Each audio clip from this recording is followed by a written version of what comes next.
ప్రకాశం జిల్లా ఒంగోలులో దారుణం చోటు చేసుకుంది. ఏఆర్ కానిస్టేబుల్ కె ప్రసాద్ తన కొడుకును తుపాకీతో కాల్చి చంపారు.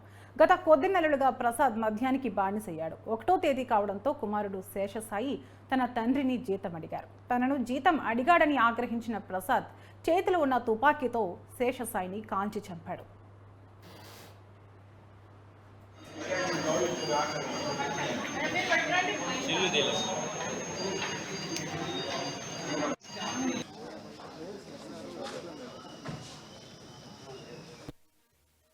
రాత్రి సుమారు 10 గంటల ప్రాంతంలో భాగ్యనగర్లో, ఒంగోలులోని భాగ్యనగర్లో ఉన్నటువంటి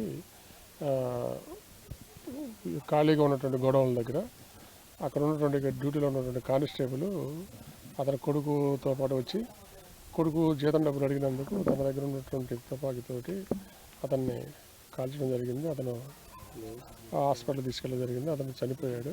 దాని మీద కేసు నమోదు చేసి దర్యాప్తు చేస్తున్నాం. ప్రసాద్ వాళ్ళ అబ్బాయి పేరు శేష్ కుమార్. కే ప్రసాద్ వాళ్ళ అబ్బాయి పేరు శేష్ కుమార్. వీళ్ళది త్రిపురాంతకం అని చెప్పేసి తెలిసింది. ఒంగోలు ఒక 2 10 గంటల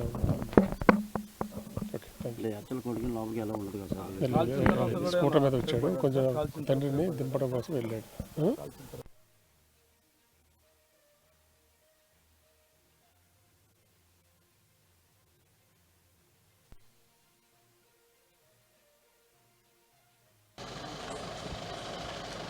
వీటారెడ్డి అడుగు